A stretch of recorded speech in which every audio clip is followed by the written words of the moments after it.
But yeah, my flatulence was at a level, it was unbelievable. But the Ferrari, it didn't seem to mind.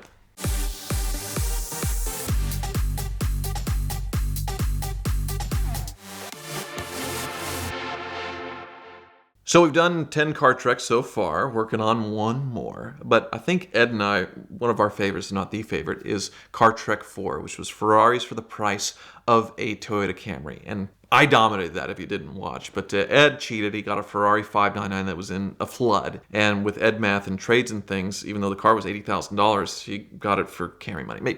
Made no sense. Freddie got an absolute basket case disaster of a 308 that was total trash, ruined. But it was very, very cheap. But terrible. The car wizard had it for years afterwards, and it took him forever to sort it out. I was the smart one, and I got a 1994 Ferrari 456 GT V12 with the gated manual transmission. And I imported it from Dubai, and that's how I was able to get such a great deal because it had such low mileage. It had less than 10,000 miles on it.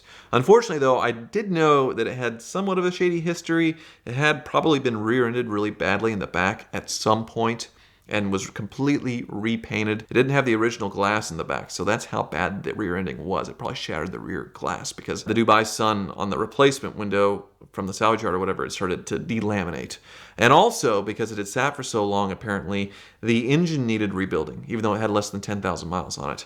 And the guy who rebuilt it, whatever he thought the torque spec should be, whatever, he just did whatever willy-nilly everywhere, and wiring was insane. So when it showed up, it only ran on one bank, one side of the V12, so 6 cylinders, because the wiring was a mess. And things were loose, things were really bad. So sorting it out was kind of a thing, but since all the parts were there and mostly functional, it wasn't a big expense in parts, which Ferrari parts are very expensive. So it was nice. It's just Wizard who's very good at figuring out this kind of stuff, figuring out the wiring, figuring out all of that to where it was ready for the car trek, which was quite a premise in itself because we did drive the cars 1,000 miles. From Texas to New Mexico, through the mountains, all the way up to Colorado. And so it's an amazing experience tracking the cars. The most terrifying part actually was after I drove through Gateway Canyon into this beautiful resort that has this amazing car museum. And coming out the next day, because I drove at night and drove really hard at night, and coming out and realizing I was driving twice the speed limit on a road with sheer cliffs with no guardrails, where there were cars that had driven off the highway, this road, and they just left the cars down there because there's no way to recover them. I assume they got the bodies and these people died. But I was driving like a madman on what I assumed was like a carving mountain road. But no, it was all cliffs and canyons. And after the 1,000 miles, it really wasn't worse for wear at all. A few stone chips in the front. The biggest problem was me, and I was in my protein bar phase, which that protein was having a weird reaction with me where I was basically farting nonstop throughout this car trek. And when we were at the track, I know at one point, Brent, the guy who runs our camera crew, was rigging GoPros.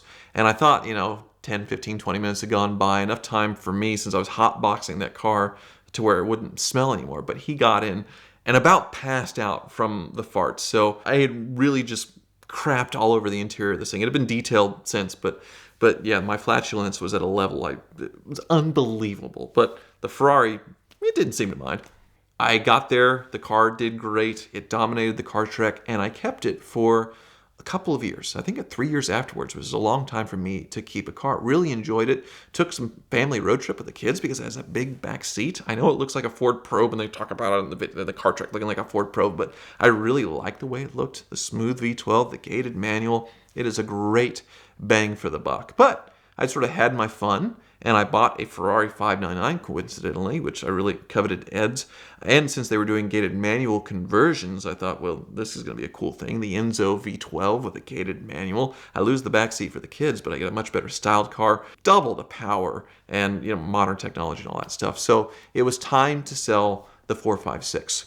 And at the same time, I also had a yellow 355 Spider that I bought from Houston and drove back, which I had no business driving it back because it was way overdue for a belt service.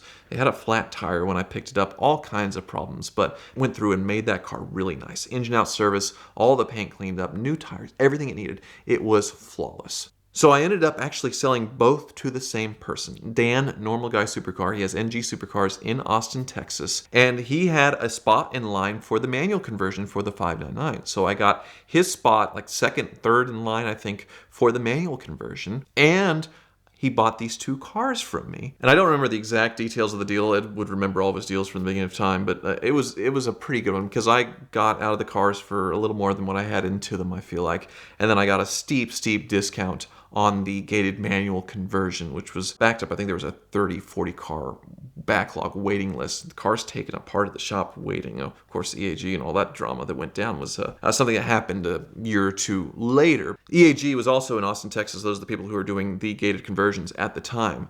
So we decided to make an event out of this. Me driving my 599 down for the gated conversion, and then Dan and his business partner driving down the 456 and the 355. So 3 Ferraris on a road trip together from Kansas to Texas, about 600 miles. And I was most confident with the 456 because it had done 1,000 miles. It had been a couple of years, but I knew that car could do the trip. The only problem that it had in the ensuing years was the fuel system. It was having some really hard starts, cold starts, and losing fuel pressure.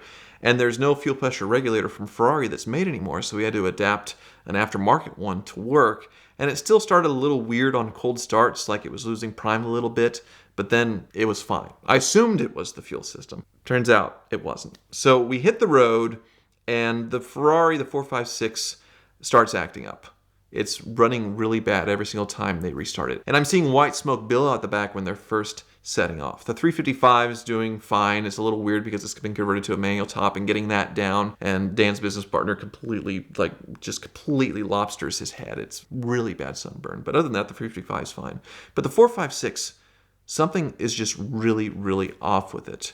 And we get down to Texas, it makes it, and I leave the Ferrari for the gated conversion, and then I leave. And Dan calls me the next day and says, hey, I was driving the 456 and it overheated in traffic. And we towed it back to my shop, and there is coolant whistling teapot out of the head gasket. This thing is completely nuked, melted down, totally ruined. I thought that that's what this was when I bought it, when we started it up, and it had the hard starting and the smoke and all this stuff, but you told me it was the fuel system. But obviously it was this, and we are completely screwed. And I felt obviously really bad because I'd gone through and done all this with the car and assumed that the hard starting was because of the fuel system, and I had just literally inadvertently scammed somebody. So I decided that I was going to buy the car back and had the car shipped back. And the thing about it is, like, Dan really badly overheated the car. And I don't know if I was driving, if I would have noticed sooner and shut it off and not like driven it in the red to, not be stuck in traffic. So,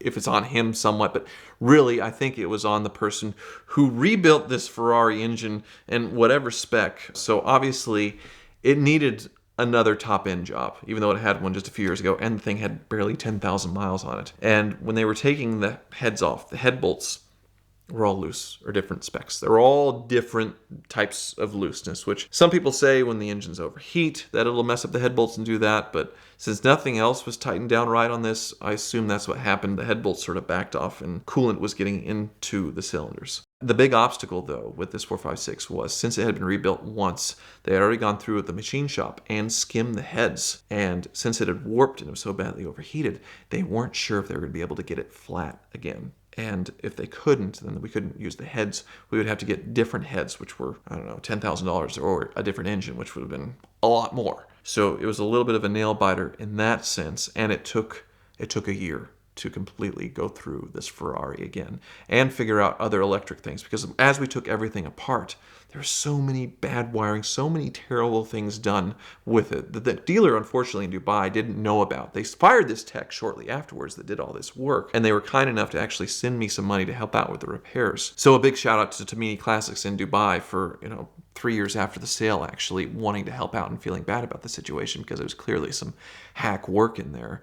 But what an absolute mess. But believe it or not, I actually was able to sell the car for $10,000 more in that year period, because in the peak of craziness, and Ferrari gated manuals had gone up a lot in that time, and I found a buyer really quickly, because it was never going to be like a mint showroom car. And there's a lot of people like Ed finds that wants a car they can actually drive and use, but since it had just been gone through and sorted out and was actually looked really nice, it's very easy to sell something that's on the lower end of price, and I got some videos out of it. So it really wasn't a sad ending, but I did end up keeping the 456 a lot longer than I thought.